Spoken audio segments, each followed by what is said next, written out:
Well, welcome back. Today we're going to talk about Matthew 18, which is, typically a passage taken out of context or misunderstood, specifically the statement where two or three are gathered in my name.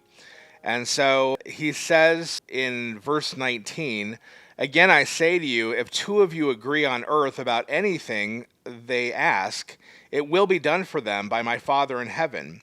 For where two or three are gathered in my name, there am I among them." And so people will take this and will say, well, that's what the church is two or three people. And no structure or anything. It's just two or three laymen, meeting for lunch. That's church or whatever.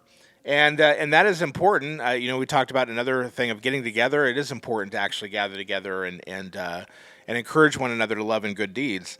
But that's not what this is talking about. This passage is actually about church discipline, and Matthew, as a gospel, is really talking to pastors.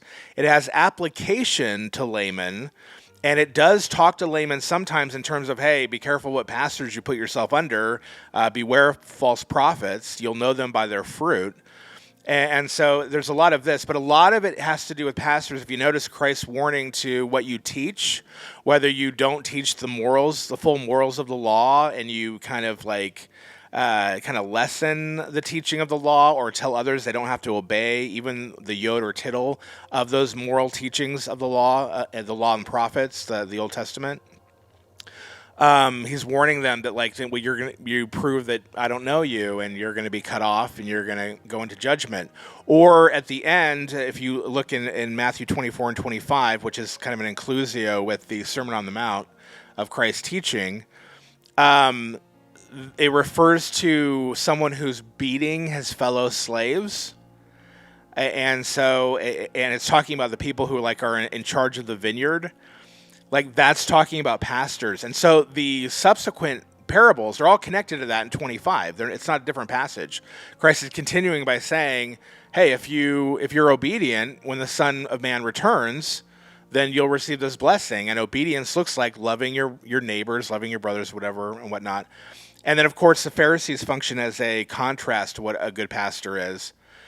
And it's in the midst of this that Christ uses this phrase, two or three, if they in agreement, whether in prayer or here in prayer or in their judgments, then there am I in their midst. So in other words, he's not talking about the general assembly or something.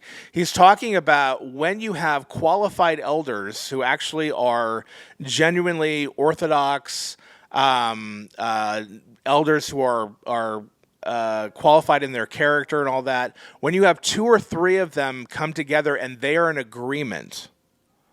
So you just need even two, because two or three, not two, not three is better or something, but two or more. And they're in agreement, then Christ is saying, I agree with them. That's my judgment. That's what I'm saying. You can't just blame it on these guys. If they're the ones who have the rightful jurisdiction to judge a matter because something happened in their church, then they are the judges of that thing.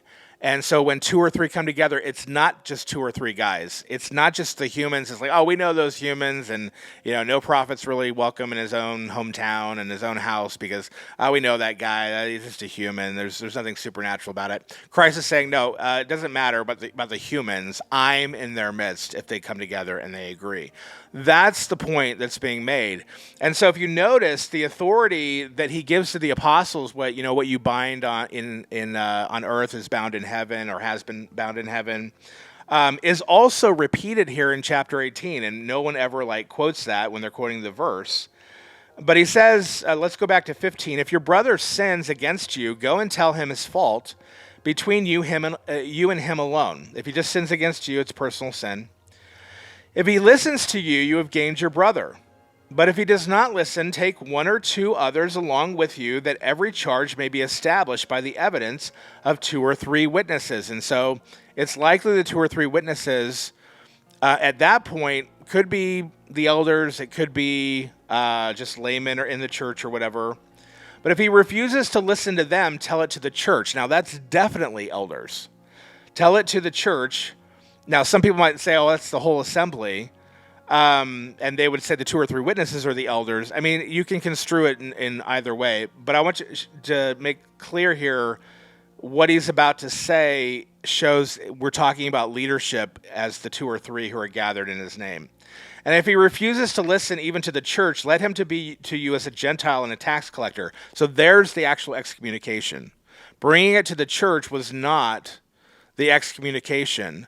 I think that's talking about the church authority that you bring it to. Truly I say to you, whatever you bind on earth shall be bound in heaven, and whatever you loose on earth shall be loosed in heaven. Again I say to you, if two or three agree on earth about anything they ask, it will be done for them by my Father in heaven. For where two or three are gathered in my name, there am I among them. And so it's talking about you binding and loosing in terms of ecclesiastical authority in your judgments over people who are unrepentantly in sin. It's not talking about, well, this makes a church. What makes a church is you have an assembly of people under the apostolic authority, both in the Bible and under the elders who are succeeding the apostles. That's what makes a church. This is not talking about that. So hopefully that's helpful to you, and you understand that these phrases where two or three are gathered in my name, if they agree, I'm there in their midst. If two or three of you agree here on earth, it'll be done for you. Like, that's talking about your elders in agreement, because they function really as kind of the Urim and Thummim for your spiritual life. If you want to know the answer to a question, if you look in Deuteronomy 17, that's the function of the priest there. If you look in 1 Corinthians 5 and 6, that's the function of the elder in terms of disputes and things like that, or when you're in sin.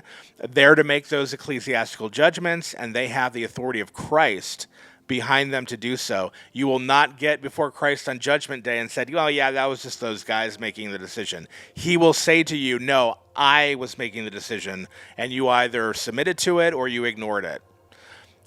So again, hopefully that is helpful for you as you read the passage, and as you read Matthew, maybe kind of see it in that light, and you'll start to see, oh, this is primarily talking about church leadership and how church leadership responds to people and whatnot. And when they're insulted, or when, they need to make a judgment on something, or what have you. So again, we'll see you next time, and God bless.